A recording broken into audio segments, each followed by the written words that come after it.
Damn, I lost 32,000 on this property. I've been in this business for more than 5 years. Still, with all the experience I have, still lost.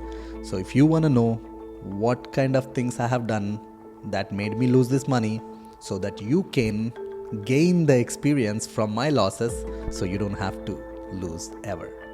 Stay tuned.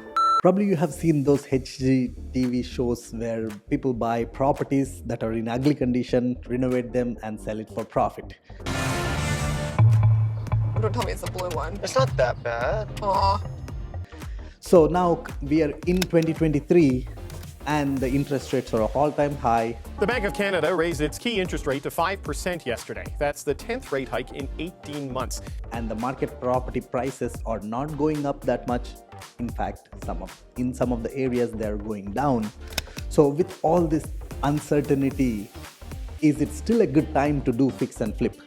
So in order to show you guys, I did an experiment. You can hear from far and near. Yes, I actually really bought a property and did some renovations and tried to sell it, and I sold it, but lost a good amount of money.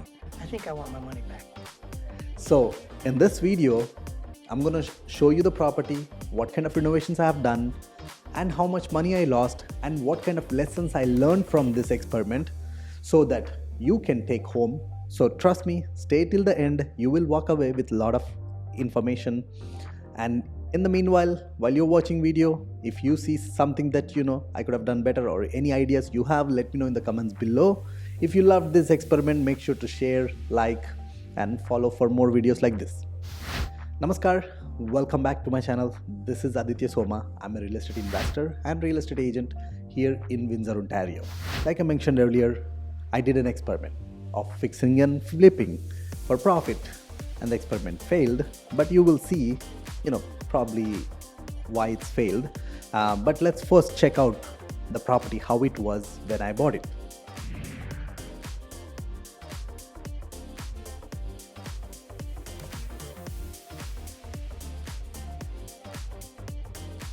Today, I actually purchased this home. I bought this property from wholesalers. So the wholesalers, they do mailing like this. So if you want to get a good deals off the market, either wholesalers or you by yourself do the wholesaling. That wholesaler reached out to me asking, hey, I have this property and here is how much the price is. If you want to buy, here's the closing date. No conditions, nothing. So we bought it sight unseen. That's right. And surprisingly, it's a good property. But again, always do your due diligence. We saw the video tours.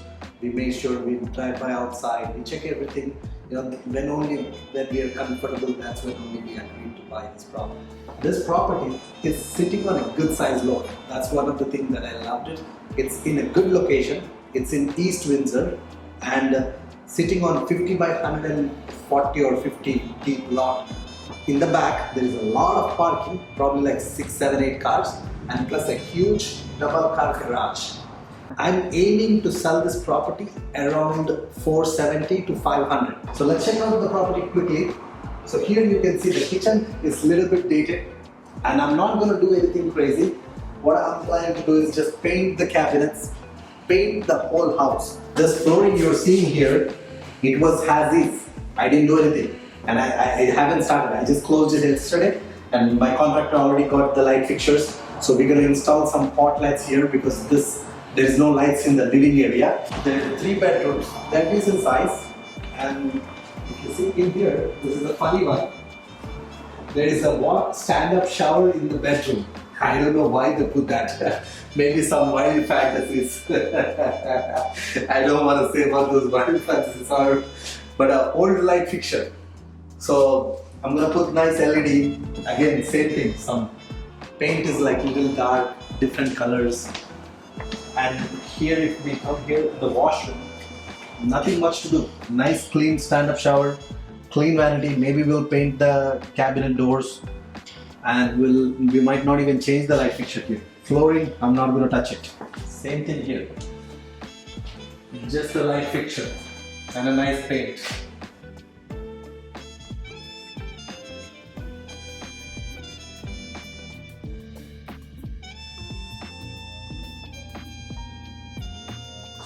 And same thing in this bedroom.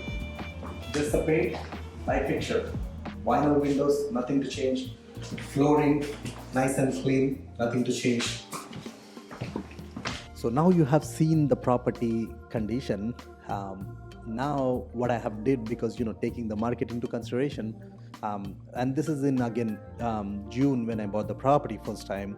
The market was still doing okay and the rates were paused, and I did this renovations.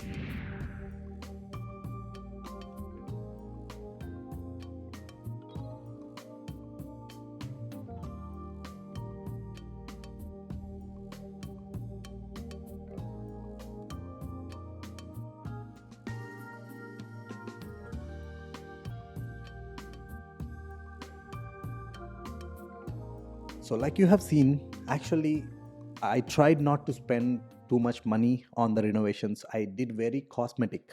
We call these kind of renovations like doing painting, changing light fixtures, changing flooring, those kind of things we call cosmetics in the real estate world. So what did really go wrong in this experiment? Why did I lose money and how much did I lose? In order to give you an idea on that one, so first of all, I bought this property for 366,000, and with the closing cost, by the time I have the property in hand, it was 372,000. So when I first bought the property, I did the estimation of what's the after repair value will be, and during this time when I pull the data, what's the recent solds, my after repair value came somewhere between 450 to 490. I got the quotations for basic renovations, like I shown in the video, just the cosmetic flooring, painting, light fixtures, blah, blah, blah, just cleaning it up, right? So for that, it costed me, it's supposed to be 8,000, but there was an unexpected plumbing issue that came up because, the previous owners, they never really cared about the property, or they never really looked at what's happening, and they didn't even know that there is a plumbing issue. And when we went into the crawl space, the water was dripping. Actually, by the floor wetness, we can tell it's been going on for months or even year. So we have to fix that. That cost an extra 2-3,000, and the time. So by the time we are done with all the renovations, it was already like 1.5 month. So now we are in almost July, and we are trying to put the property on the market. So 372,000 plus 12,000 for renovations. So now we are at 384,000 into the deal. And now prepared the property for listing. We did all the staging. That's another $1,500 plus put up the property for sale. And it took 2 months, I think 2 months plus, to have a right offer on the table. Actually, the best possible offer, not right offer, because if it was a right offer, I would have made money. To get at least a decent offer where we can let it go. But before I do that, I always have a second exit strategy. So I never do a projects without a second exit strategy. And on this one, my second exit strategy was, after I do this cosmetic work, I'm going to rent it out. And this property can easily fetch $2,200. So I can go refinance and put the new mortgage. Maybe I will be negative $200, which I can bear. I will be keeping the property, and eventually we have a huge garage in the back that I can turn it into an ADU. If I spend maybe 70 to 100,000, that can be turned into another unit which can make $1,500-$1,600. Then it will be a positive cash flowing property. So that was my second exit strategy. Then what really I didn't expect that happened is when we tried to refinance, I got the appraisal value. Actually, it was in the number that I estimated. We got an appraisal value for 460,000, 62, I believe. So 462,000, if the banks would have approved the loan, I would have got majority of my money out, 80% loan to value out, and kept the property. Then the challenge was bank rejected the application. So first bank, they rejected the application because they thought we only bought the property just not even like few weeks ago. How the value jumped up almost 100,000? That was the question they came up with. And I showed all the data. The appraisal value was there from a professional appraisal company. Still, they didn't believe.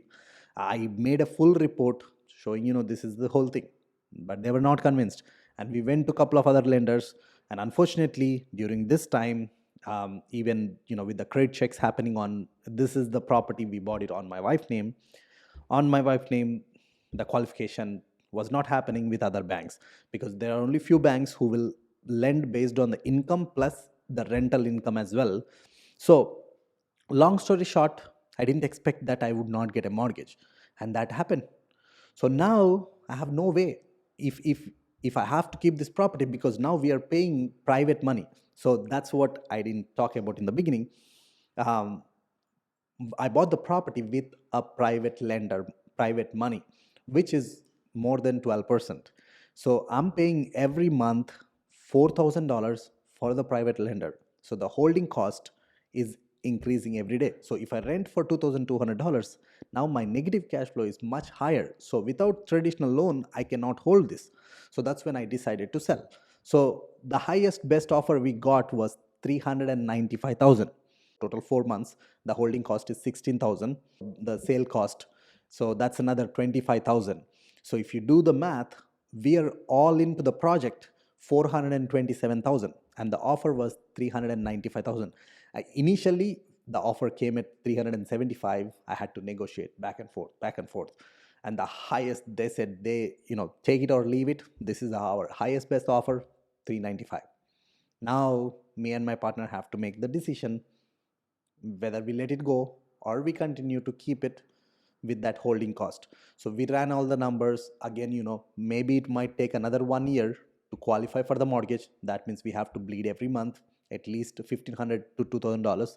So that means another almost $20,000 to $25,000 into the project again. Plus, we don't know if we would qualify for the mortgage at that point. So that's when we decided to let go. So the lessons here.